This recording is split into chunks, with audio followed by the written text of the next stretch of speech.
So Bernie Sanders' nascent campaign has already hit the ground running.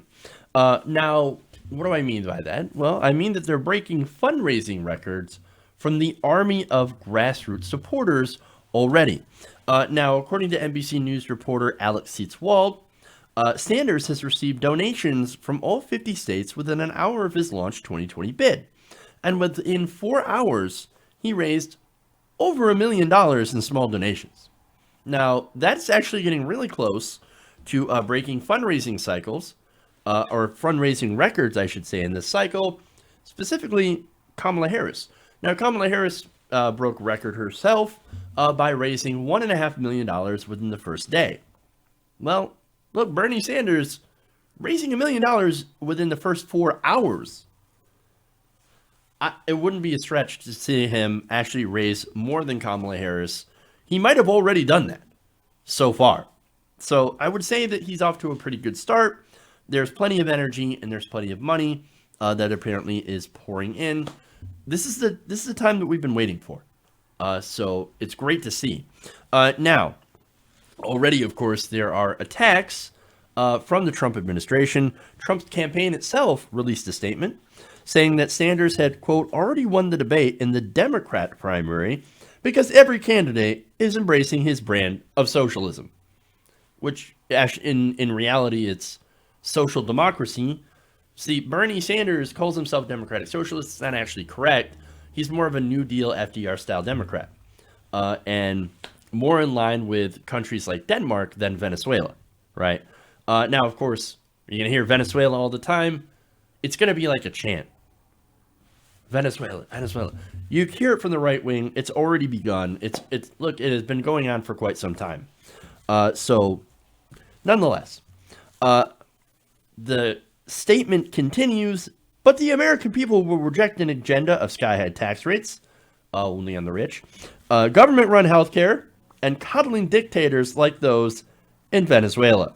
Only President Trump will keep America free, prosperous, and safe. You want to talk about coddling dictators? What was that whole thing about coddling the Saudi prince? Even after he ordered the murder of a journalist. Like, literally, not just a murder, but a dismemberment. Well, you want to talk about coddling dictators? What about President Trump and Vladimir Putin? Now, okay, so the point of bringing that up is that, isn't that weird? I don't remember the Trump campaign releasing a statement as soon as Kamala Harris announced. I don't, or any other Democrat. Maybe Elizabeth Warren, because they had that whole, racist Native American smear against her. But so far, what I've seen is there are Republicans that are launching a first strike against Bernie Sanders. Why? They're afraid. They're so afraid. Bernie Sanders is the threat to Donald Trump. They know it, and so they're coming after him with all they have. The thing is, it's not going to work. You think that Bernie Sanders is going to recoil when you call him a socialist? See, that's the thing about the Democratic Party, right? So the Republicans would come out and say that someone like President Obama is a socialist, is a communist, a Marxist. No, President Obama on the world stage is a center-right politician. Now, he campaigned as a progressive, yes, but he governed center-right. So let's be real about that. The Overton window is shifted so far to the right that there are common sense proposals like single-payer healthcare that work in every other country that has been tried, including Canada, the UK, Denmark, Finland, etc. Right?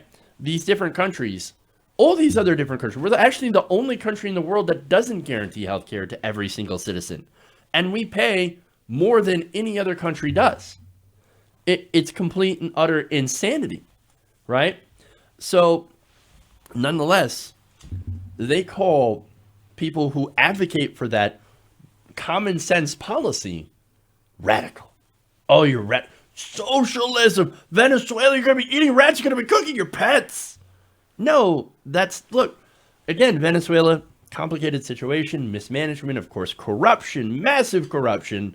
in that government, but also you had a giant amount of, I would say, enmity from countries like the United States, who would put in sanctions, who continued to try to support coups of that country. Why? It's because we want to get the oil. It's the oil. But so anyway, is Sanders going to shy away from that? No, of course not. He's going to talk about Denmark. He's going to talk about the Netherlands. He's going to talk about policies that poll at 70%. Medicare is one of the most popular policies in the country, and a majority of people want to see Medicare for everyone. And the Democratic Party, look, let's go. Okay, before I get to the Democrats, Republicans.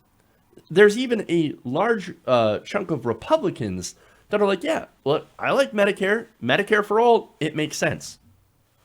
There's a small amount of people that are completely 100% misinformed.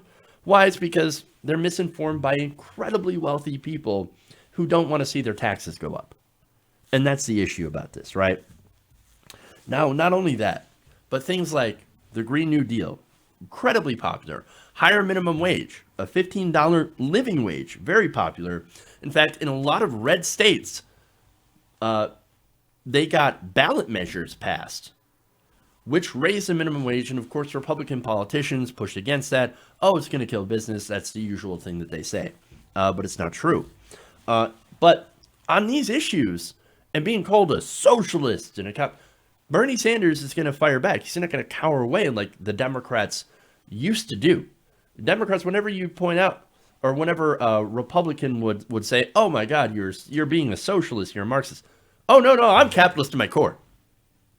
I mean, Elizabeth Warren, ridiculous, right? Her saying that, and Nancy Pelosi saying, "Well, we're capitalists, and that's just the way it is." They cower every time.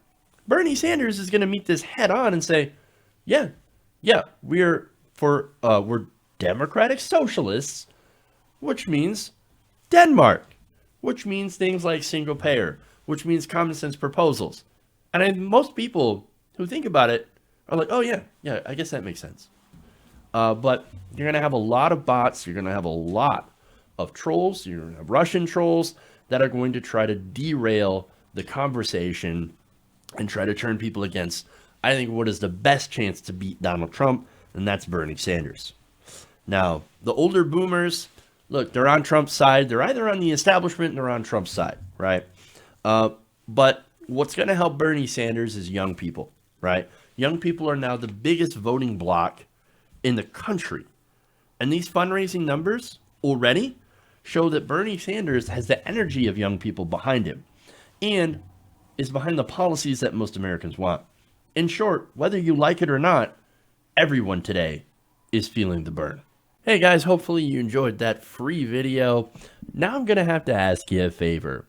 Between the demonetization and the YouTube algorithm messing around with view counts, etc., we're having a hard time adjusting to the new YouTube reality, which is where you guys come in. See, we have a patreon.com/TYTNation set up to help us rely on you guys, the viewers, instead of big corporate ads. Look, you know the show. You know I'm not in favor of big corporations anyway.